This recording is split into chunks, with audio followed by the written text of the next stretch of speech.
Alrighty, folks, I'm about to bring you a true treasure, someone that I have found in the universe that has done something that very, very few people have. I want to give a special shout out to Ryan Pineda. It is on his podcast that I found Kelly Roach. Kelly, welcome to the show. How you doing? I'm so excited to be here. Thanks for having me. Awesome. Well, why don't you do me a favor? Tell the audience who is Kelly, and then we will get into what I think is so unique about you and your story. Yeah, absolutely. Well, I'm a business growth strategist and a peak performance mentor. I am a wife and mom. I've been with my husband for 18 years. I have a 10-year-old daughter named Madison. And I share that because I think it's so important as entrepreneurs to remember why we're doing what we're doing, right? And I love to say I'm a faith and family first entrepreneur. I love helping people to build really big, successful, and profitable businesses. But I think what's really special about the way that I teach and how I run my own, I have 6 companies of my own, is that I've never forgotten what matters in life. And I want to help lots of other people to do the same. That is amazing. So this is what I think is unique about Kelly and what I caught from Ryan's podcast is going way back to when you were in college. Mhm. You were always very focused. Yeah. You got out of college, and you were an amazing employee, which if I look at myself, I was an amazing employee. Yeah. What makes you unique is at some point you became an entrepreneur. You kind of Yes. did it part time until it got to some point, then made the full leap. And I don't know many people, Kelly, that Yeah. were great employees, top 1%, just total animals, and then also became just rock stars, run 6 companies, and amazing entrepreneurs. So I just want to go, you know, how does that land? I mean, when you look at what you've done so far, do you see it that way, or is it just, hey, this is who Kelly is? It's interesting because, I like to think of myself as someone that sits very firmly in gratitude. So I will say, like, I'm unbelievably thankful for what I've been able to create and build. And my first company, I built it to 8 figures. We've been on the Inc. 5000 list multiple times. Like I've achieved a lot of special and amazing things over the years, and so I definitely sit in gratitude for that. And I think I was gifted with the gifts that I have. I have equally shown up to do the hard work, but I also believe that I was given those gifts to even be able to do what I do, right? So I don't take credit for that. I am grateful to God for those gifts. But at the same time, I feel like I haven't even scratched the surface. To be perfectly honest, like when I look at my career and when I look at like, okay, where I am and what I would like to do, I Right. feel like I'm like this little itty bitty baby that's still like, trying to get this party started. So I try to hold that in tension. You know what I'm saying? Yeah, yeah, I love that. I Yeah. love that. Well, Yeah. well, let's go back to that transition. And again, I listened to this interview about a month ago or so, and I've Yeah. listened to it a second time to prepare for this. Um, you get out of college, as I understand the story, you get a sales job. You're Hmm. very good at what you do. You Yeah. work, you do the work, if Yeah. you will. Yes. And Yes. then you get opportunities for management, which you first look at as almost a demotion, right? You get Yeah. you get Pretty given a much. problem child. Yes. So let's just talk about Kelly, the employee. So what was Kelly like as an employee, and how did you stand out in that part? Yeah, I mean, I was just ruthless and not ruthless towards Just other people. I will ruthless. say, I mean, I was always very kind and I never felt like I needed to step on anyone to have success, I will say, but like I was ruthless with myself. Right. And so I was the first one in the morning every single day. I was the last one out at the end of the day. I went into the office on the weekends. Like I was so determined to just create a different life for myself than what I had been brought up with that I was willing to do whatever it took. And I just basically saw it as like, if it's going to be, it's up to me.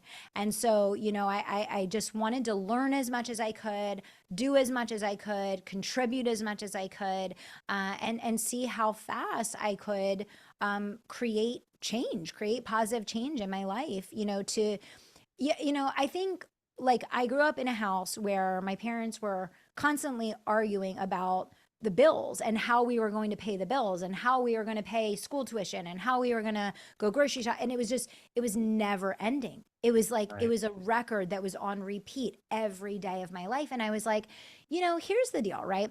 There are things in life that are controllable and things that are uncontrollable. If someone gets sick, if you get in a car accident, if, you know, something out of nowhere happens, that's uncontrollable, right? Our financial situation is completely controllable. Unless you have such a severe mental or physical disability that you are not able, um, your financial situation is controllable. And so for me, I was like, okay, there's going to be things that come up in my life that are uncontrollable that I'm just going to have to deal with. But at least the controllables, I want to do as much as I can to put in a great place, you know? Yeah. Yeah. Yeah. And when I hear about your story, you get your first sales job. What I really took from that was, again, you were in early, out late. You were ruthless with yourself. But I actually think you had a unique mindset for any age, let alone a young person, where you're like, I'm gonna absorb all the lessons from this job because I know it will feed me later. A lot of people look at entry level jobs as I'm just selling an hour of my life. I'm going to do the minimum. And you were like, I'm going to absorb everything I can from that. Yeah. Um, is that It's a just who you are? huge, no, yeah, and I mean it's a huge, huge problem in society, and it's a huge. It's I see it in entrepreneurship all the time. Like, you know, I think people are proud to like disparage their job that they had before they became Yeah. an entrepreneur, and I'm like, you missed the whole point. Like going to work for a large company that's a $1 billion company and getting to go sit there and absorb what they did and how they become successful, and then figuring out what you like and what you don't like about that to go out and innovate and build something of your own. Like that's such an incredible blessing. And I feel like there's such entitlement now, you know, around like an entry level job. And for me, like I give credit every single day. Like the only reason I've been able to do what I've been able to do is because of what I learned in my Right. decade of working in corporate, because I made the most of that opportunity. I got promoted 7 times in 8 years. I was running 17 branches. And I think it's crazy because I think that everybody wants the outcome of success, but they don't want to go through the process, which They don't is, want to do the work. It's supposed to yeah, be easy. it's laying the bricks. You got to lay the bricks, because the thing is Yeah. otherwise you're creating a house of cards. So you can get the fast success without having the foundation, and then the success crumbles as quickly as you got it. Yeah. Or you can build the foundation for success, and now you have a firm foundation to build on for the rest of your life. And so, you know, I think the same thing goes for entrepreneurship, to be completely honest. I think people, when they start a new business, they're so like frustrated, like they don't want to have to sell, and they don't want to have to send people DMs or get on the Mm. phone with people or like do these things. And I'm like, how are you going to ever build a sales team? How are you going to Yeah. build a marketing division? How are you going to run a company successfully if you're trying to hire someone to figure something out that you couldn't figure out or weren't willing to? And I think this is why so many businesses fail. We want to like skip over Mhm. the the ugly parts, you Right. know? I don't know. It's Yeah. interesting.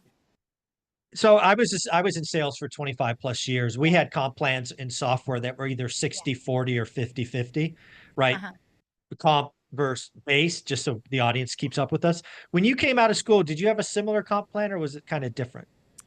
Mine was, I had a base in like the 30s, you know, like Okay. 30,000. So you were Yeah. highly leveraged. Yeah, so I had a base that was like in the 30s. And then we had like a bonus plan that was Mhm. based on hitting our budget, right? Right. Yep. Which I pretty much single-handedly could like do enough to like make my entire branch or division like hit the goals, which I did. So I Wow. maxed out my bonus plan, which was awesome, you know. Mhm. So I was able to grow my income through getting promotions, and then I Got was it. able to make the bonuses, and I kind of put all that away to start like wealth building, and you know. I like it. So so Kelly, the individual contributor, rock star, killing it, absorbing bonuses, carrying your team, it Yep. sounds like many Yeah. times. Yeah. Then you get promoted to take on I'll call it troubled branch. I may be using the Yeah. wrong word, underachieving Yeah. branch. Yeah. You know this, but again, for the audience, not all great salespeople make great managers. That Yeah. those skill sets don't translate all the time. Yeah. So talk about that first transition. Yeah, well, I first of all, I didn't even want to make the transition, but I loved my manager. He ended up being my mentor for 15 years, and I owe a lot of my career success to him, and I had an immense amount of trust in him. And he like very strongly encouraged me to do this, and he's like, it's going to pay off and it's going to open up your ability to, move up in the organization, because it was, you said it was a poor performing branch. It was basically like the worst branch in the country. The worst branch. Oy, I hey. mean, it was really bad. So yeah, so I mean, transitioning into that, on one hand, it was exciting, and I was like, cool, okay, I'm starting this new thing, whatever. On the other hand, like it was very difficult for me.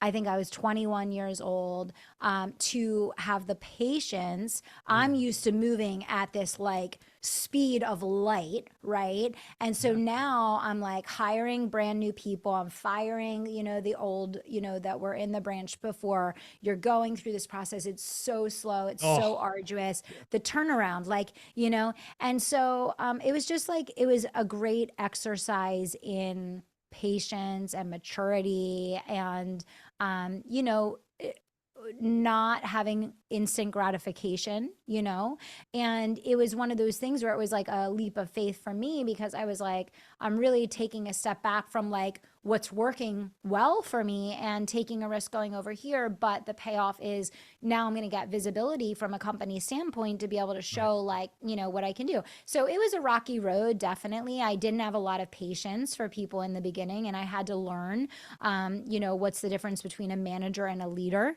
which Yeah. those differences are vast, right? So that was an interesting learning curve for sure. Yeah.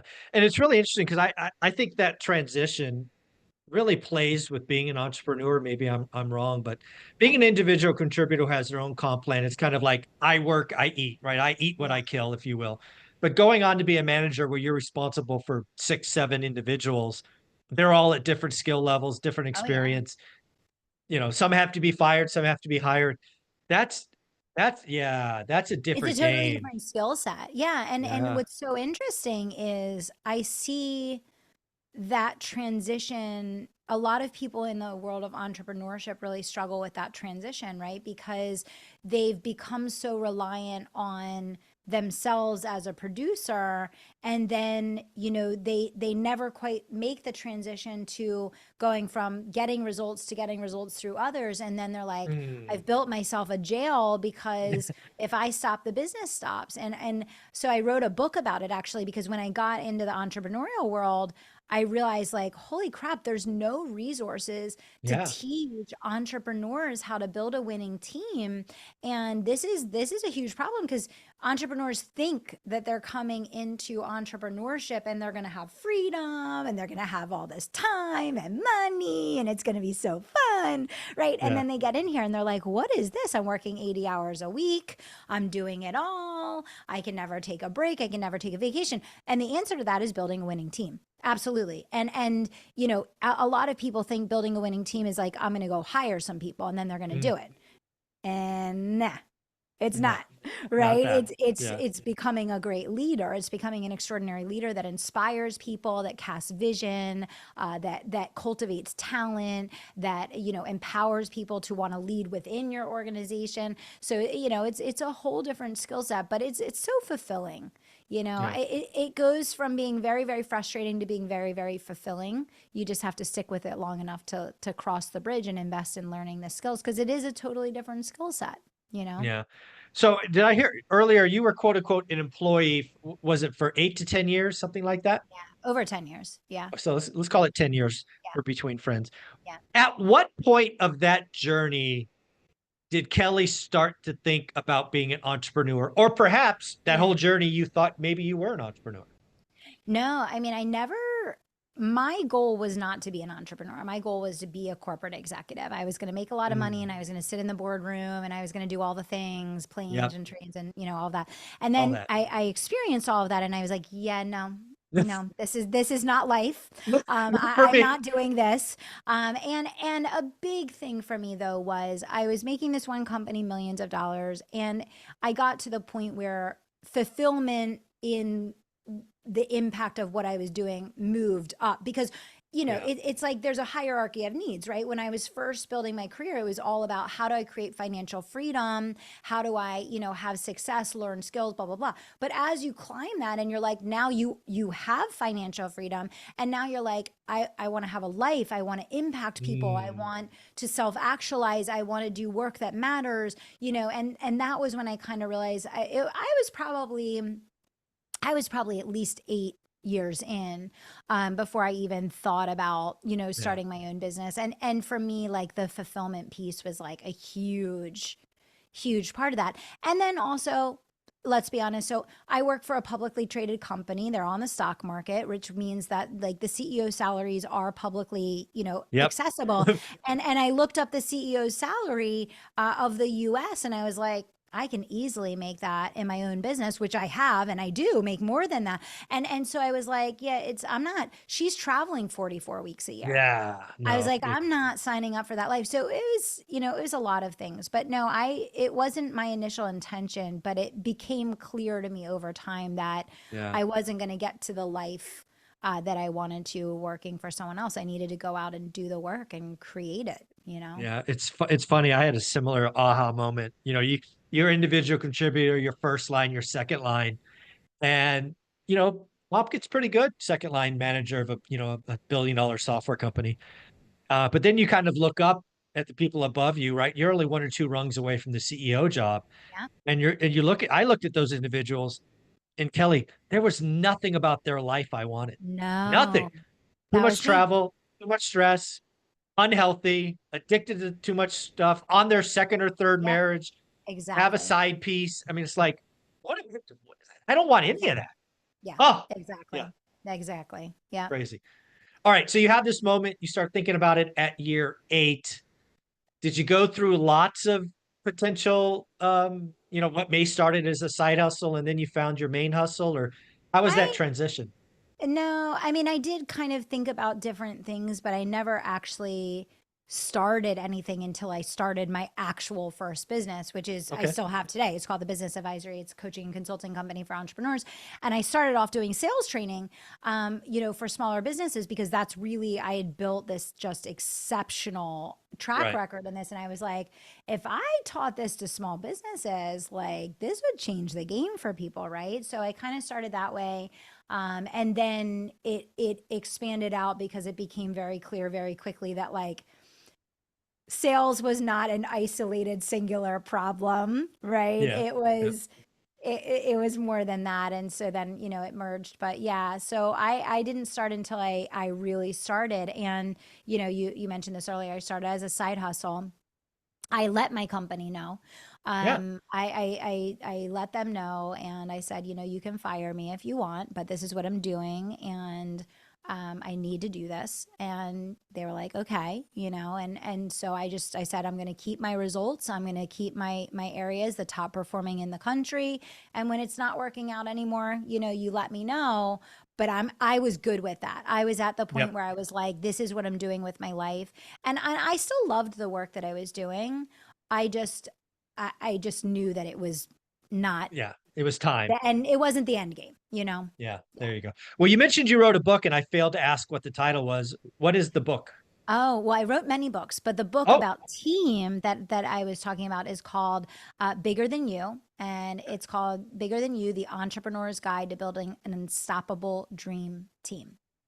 awesome. Bigger than you. And we go to Amazon, or is it on your Yeah, website, you or can where do go we to go? Amazon, you can go to Kelly Roach Coaching, any of those. But yeah, Amazon, one click. And yeah, it's just really, it breaks down kind of the 6 core components of how to go from hiring someone to, really elevating them and developing them and cultivating them into top talent for your organization to start building a true winning team. Very So yeah. Yeah. Folks, I will put a link below to one of her books. I'll list them all out there in the show notes just so you have them. Bigger Than You will be the one at the top of the list. But I actually want to go back to that conversation you had with your job. It's really telling, right? I've had similar conversations over the years where a top performer comes to you and they basically say, "Hey, I have this other passion. Yeah. I'm going to start it now. FYI, I'm doing the right thing. I'm not hiding it from you." Yeah. And when the company comes back and goes, "Thank you, you're good. We want to keep you." that just tells you how valuable you are, Yeah. Yeah, right? and I That knew that that. I mean, to be honest, I knew that. I knew I was making them so many tens of millions of dollars. I had given far more than I had received, and I think they knew that too. And that's why it's good to live by you reap what you sow, right? right. Because I had been the first one in and the last one out for 10 years. I had developed amazing people. My successor had already been built and elevated and promoted through the company. So even if I left, I knew my area could continue to grow and thrive. And that's why I think having a service first mentality at whatever you do is so important. I don't care whether you're waiting tables, be the best waitress in the place. You're an admin, be the best admin there ever was. You're a mechanic, be the best mechanic, because you don't know how that is going to play into the bigger picture of your life. And you don't Right. know how doing your best with where you are and what you've got is going to become a stepping stone for where you want to go and who you want to become. And I think a lot of people are very short sighted in that respect, both in their own businesses as well as when they work for someone else. And I think that change alone would fundamentally impact the direction of so many people's lives. Yeah. I love all of that. So now let's make the transition. You go from being a top 1% employee, Yeah. my words, not yours. And now you switch over an entrepreneur, right? You did the side hustle for a while. That grew to became the main hustle. You leave the job behind. It's a parting as friends. But now you're doing this new thing. So let's Yeah. talk about that first year or two. Yeah. So I built my business to about seven figures. We were actually over seven figures while I was still employed. And then I went full time with the company. I actually stayed on as a consultant for about a year, just like an hour, like Yeah, here and there, and whatever. sure. And then within about 18 months, I took the business from seven to eight figures. Yeah. Um, and I mean, it was a wild ride, but it was great, and it's been crazy, and it's been really hard, and there's been a lot of high highs, and there's been a lot of low lows, and a lot of sacrifice, and a lot of really great days, and a lot of really bad days. And Yeah. I wouldn't change anything. I wouldn't change anything. I'm so thankful for the opportunities that entrepreneurship has created. I mean, my business is the reason I was able to, have my husband be home full time with my daughter since she was born, which was probably the greatest blessing of our entire life. One would be her, and two would be him being able to be home with her, Right. and just the freedom and the peace and what that's been able to do for our family life and our marriage, and just the ability to actually have the benefits of entrepreneurship. I think it's really hard when both people are pursuing outside careers, and I don't think there's anything wrong with that if that's what people want. But I think it's a great blessing when you can have the freedom to have one person in the family that is available, that is Right. not distracted and constantly required to be on focus on something else other than.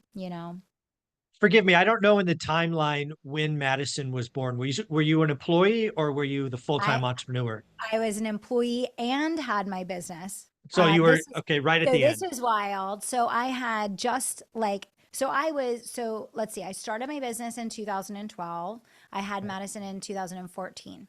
Okay. So at the when I so dial the clock back, I found out in 2013, obviously, that I'm pregnant with Madison. So my business had just started taking off, and we were like, surprise, we're pregnant, and I was like, Yay! oh my fucking god, like, all right. So we're so happy, of Mhm. course, and I'm like, this is going to be really interesting, right? Because now I have the baby. I'm breastfeeding Madison. I'm pumping at work. I'm like bringing my, I'm like trying to like take a lunch break and do sales calls Yeah. on my. It was wild. But I always say, like, this is the thing.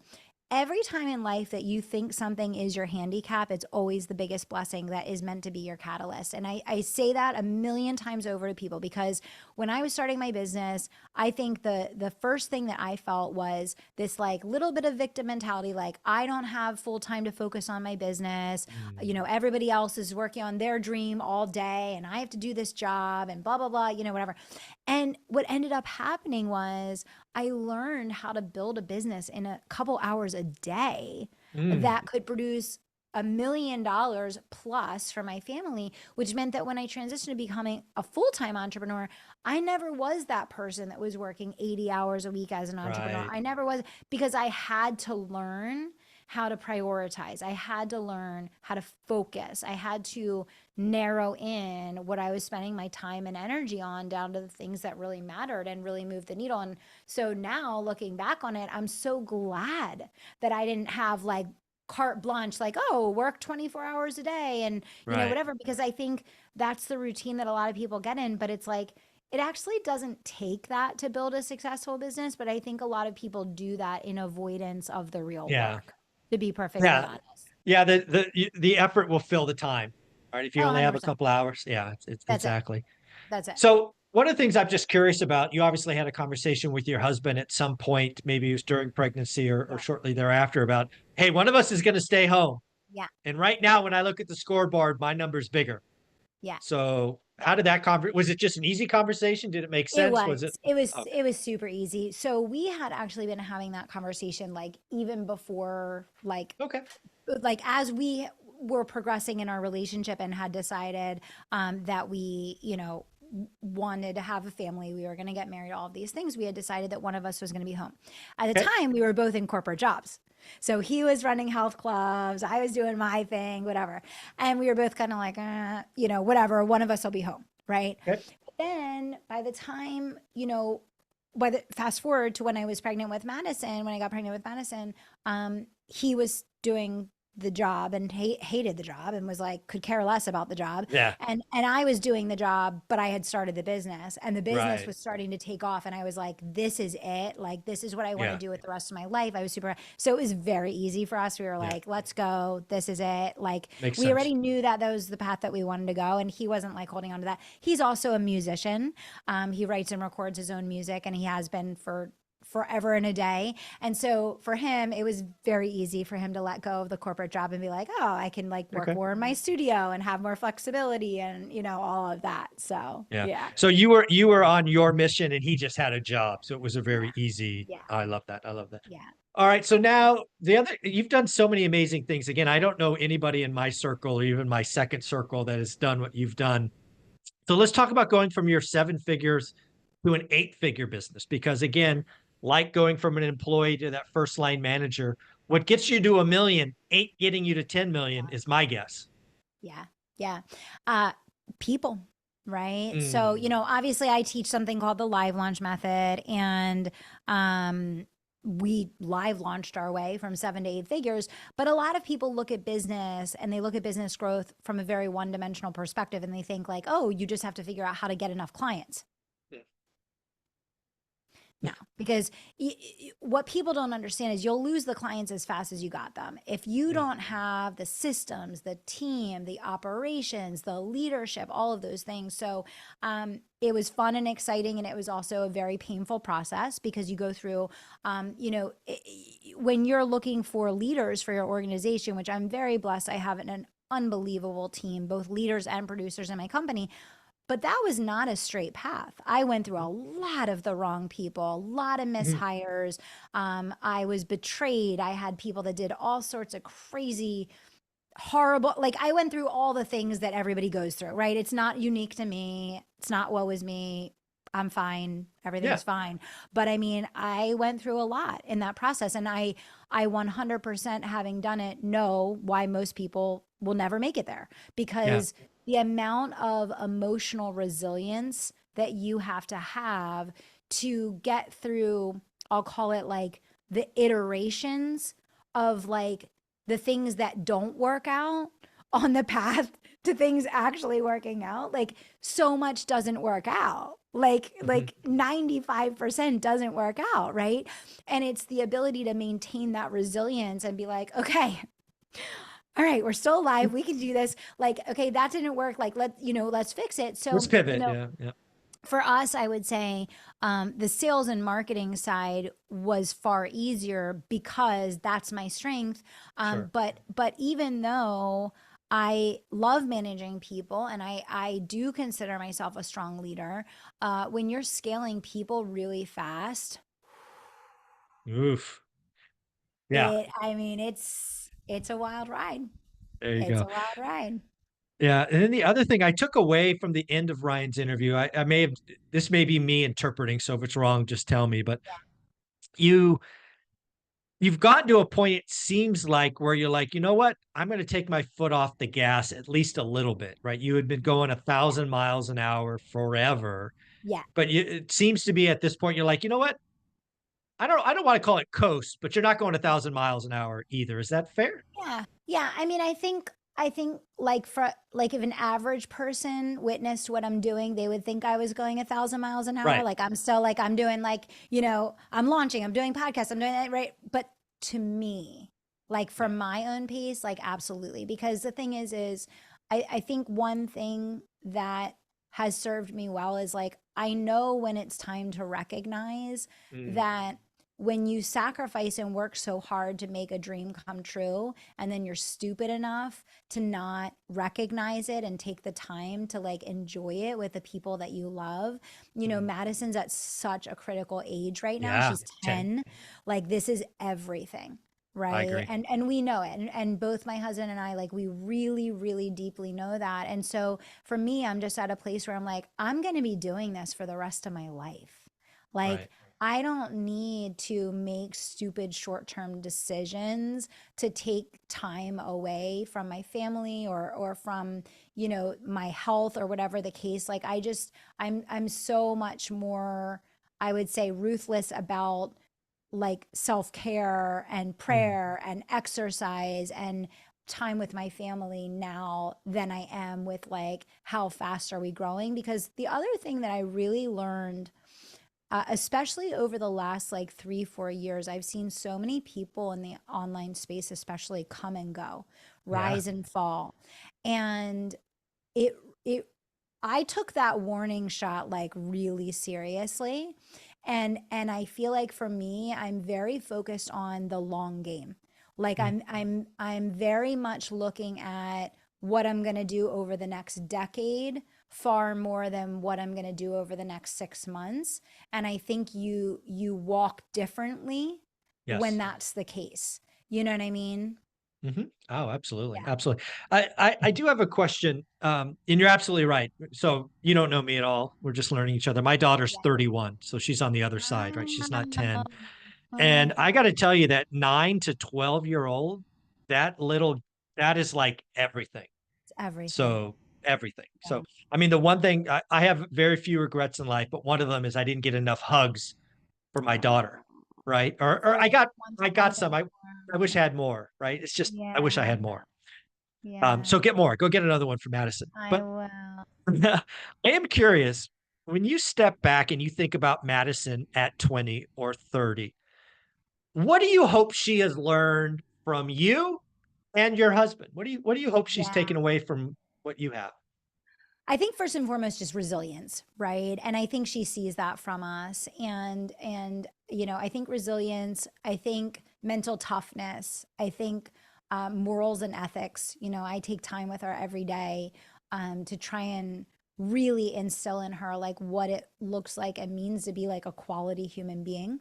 Mm, And I think that's getting pushed further and further out of society and everyday life. And so like if we don't as parents initiate it, like we're not to assume that that will be there. um and work ethic, because I think that when you have work ethic, then you look at your life as a canvas that you can design and create yes. an impact. And when you don't have work ethic, you look at everything in your life as if someone else is the one that is responsible or did it to you or did it, in spite of you or whatever the case. So I think resilience, morality, ethics, mental toughness, work ethic, like these are the things that I think will serve her long term. And then wherever she goes and whatever she does, those things are going to serve her, you know? I love that. I love that. I know it's too early to ask, but I'm going to ask anyway. Do you have any thoughts about Madison going to college? Thumbs up, thumbs down, don't care, whatever she chooses? Well, I'll tell you what I told her. And Okay. what I told her was that if she starts a business, I'll be an investor in it. But if she goes to college, she has to pay for it herself. Oh, I love that. There's an So, answer for you. and listen, if she wants to go to college, I will support her. I think that's amazing. I went to college. I had a wonderful experience. I loved it.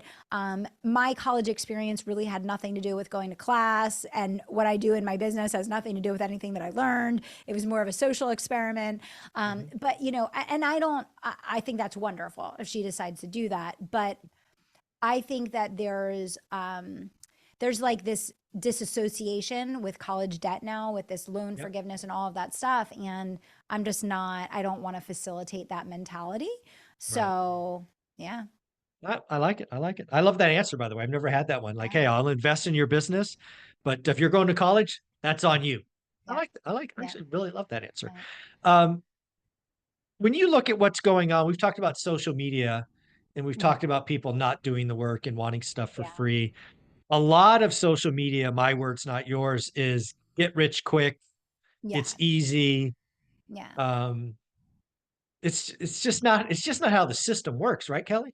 Yeah. No, it's just not how the system works. And like it's really interesting with the online world because like if you look at any truly successful person, they work unbelievably hard and they care about their work Yeah. and they do work that matters to them and they have big vision and they're willing to sacrifice to make that vision a reality, like any truly successful person. Like I've never met a successful person, like a truly successful person that doesn't have those attributes. Yeah. But it's just very interesting that when you look online, that's the exact opposite of what is portrayed by people that want you to think that they're successful. But it's kind of like the difference between do you do things that make you wealthy or do you do things that make you look wealthy? And I think that you just have to exercise a little bit of critical thinking. You need to think for yourself. You need to be a little bit counterculture. I live in Florida. I'm so happy that Ron DeSantis just passed a law that kids that are under, I think, 14 or something, like aren't Yeah, allowed to something have like that. social media. We wouldn't have let Madison anyway. But like, yeah, I mean, I think that there's just, it's very interesting for me because I built an 8-figure business using social media. I Right. live launch doing live streams on video. Like that's how I Mhm. make my money. So I will never sit here and say like, oh, like social media is bad and blah blah blah blah blah. Oh, But I think that you have to have a healthy relationship with what you're seeing on social media. I personally don't consume on social media. I haven't for many years. So that I think has helped me a lot as an entrepreneur because I'm not comparing myself right. to other people. I'm sitting and owning my own space and talking to my own husband about what do we want for our life? What does our dream life look like? What do we want our relationship to look like? Instead of saying, well, in my mind, I have this idea in the back of my head because I saw this thing and now I feel Hmm. like we should be doing this thing or we should be doing, you know what I'm saying? Like, and Oh, I yeah. think there's a lot of adverse effects that people don't even realize. It's like subconscious programming that people don't even realize that they're subjected to. You know what I mean? Yeah, absolutely. I mean, I've worked in tech for the last 20 years or before, I guess 26 years ago or for 26 years. And the last 10 years was around AI, machine learning, basically algorithms, right? That's what Mm-hmm. social media is Mm-hmm. built on. And a lot of people want to blame the algorithm. And Mm-hmm. I always Mm-hmm. laugh at that because the Yes, algorithm is giving you what you click on. it's so true. It's It's so the algorithm is a non-feeling. thing. It's like, you Exactly. wanted this, let's give you more because they want you time on app. So I keep Yeah. telling people, if you feel scared, nervous, envious, afraid, any of these negative attributes after you look at social media, that's on you. Yeah. Yeah. Yeah. And you Yeah. have to change your behavior and then you'll get served different things. Like I It's go just, on YouTube every morning and I type in like morning prayer, right? And I'll just like yeah, I'll pick a different meditation, different prayer or whatever, and in the morning. And so like that's what's going to pop up for me, right? exactly. But yes, that's very interesting. Yeah, it's really, I did an I feel experiment. you So on that. I yeah, feel you. it's really weird. So I did an experiment. So Twitter or X, in my opinion, is the most nasty, nasty of all the social medias. Most negative, just Yeah. terrible. So I had a social media following probably around 4 or 5,000, so a decent amount, and it was full of, you know, scare tactics, Yeah. doom. So I spent 2 weeks daily blocking doomers and watching positive content. In Uh, 14 days, my Twitter or X feed is nothing but good that's so news, cool. happiness, Yeah. puppies. Even the That's even awesome. the cesspool of Twitter can be cleaned up in 2 weeks. Yeah, It's absolutely. It's take some it's ownership, people. it's like anything else. It's like anything else. Yeah. Yeah. Yeah. So again, having done something that I don't know if anybody else has done, being a great employee and a great entrepreneur, I've never asked anybody this because I've never known anybody to ask this. Is one easier than the other? It's a great question. Um, it's a really great question. And no one's ever asked me that before.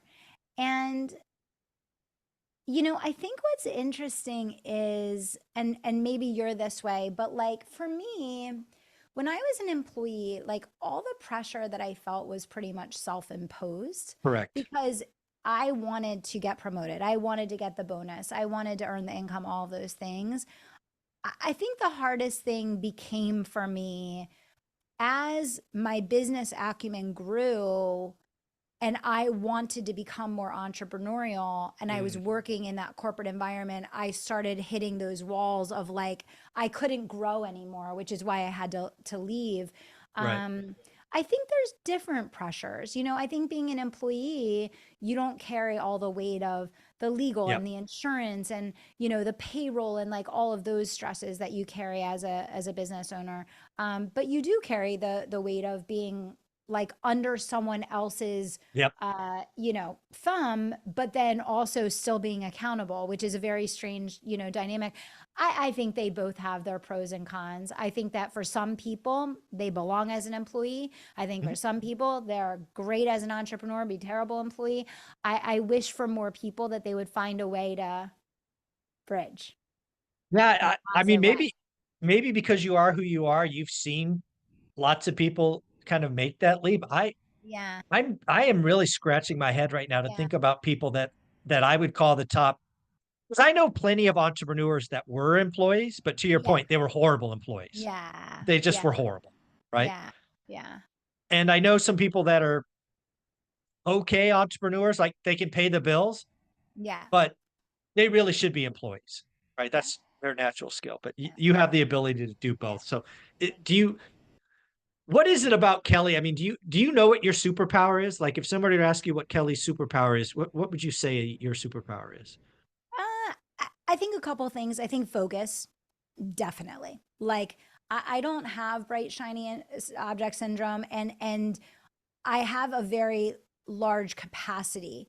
Like I can run multiple companies and be completely focused Mhm. without like leaping and hopping from thing to thing to thing. So I would say focus and discipline. And then I think just from the standpoint of helping other people, I think the thing that has allowed me to help make a big impact has been taking complex things and making them simple.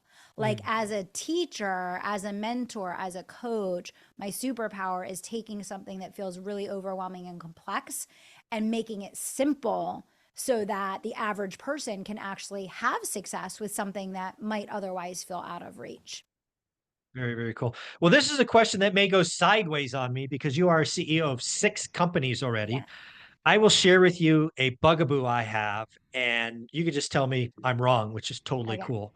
Okay. I have a hard, it drives me crazy when I hear people talk about you need 7 streams of income. Yeah. Like that is the secret. In my opinion, and Yeah. again, you could tell me I'm completely wrong. I don't know anybody that's successful, any of my millionaire friends or deca millionaires ever got there by doing 7 things at the time. They all did Absolutely. one thing really, really well and then went Thousand up. percent. Oh, Thousand thank percent. God. And people ask me all the time, they're like, when should I start another company? And I always tell them, when you're making millions of dollars, you have a great leadership team in place, and you can afford to take time away from the company and it can still grow without you. Okay. Good. That's when it's time to start something new. My business was already thriving, and also for me, caveat, I run a very high touch coaching and consulting company that I did not want to scale to 9 figures, which is Got it. why I started building other businesses, because I knew that the integrity of what we were doing would be watered down if I started Right. hiring like dozens and dozens and dozens of people. So, no, I completely agree. And it was the same thing with me. I did one thing. Right.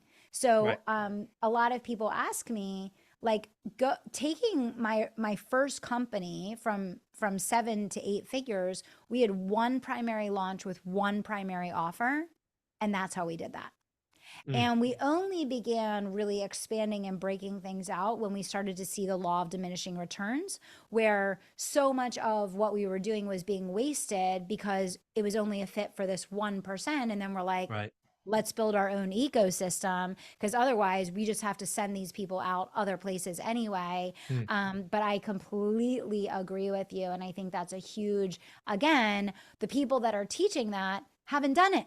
They're exactly. saying you need 7 streams of income, but they're like missing the context of like the people that have 7 streams of income have that because Mhm. they achieved a high level of success with one thing. And then it just becomes obvious that you're going to build out these other things that feed off of Exactly. that one thing. You know what I mean? Exactly. Oh, absolutely.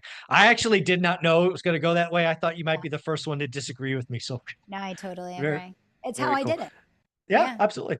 Yeah. Yeah, all the millionaires, multimillionaires, decamillionaires I know and I interact with, all of them did it the same way. They got Yeah. ridiculously good at this one thing, whatever that one Yeah. thing was.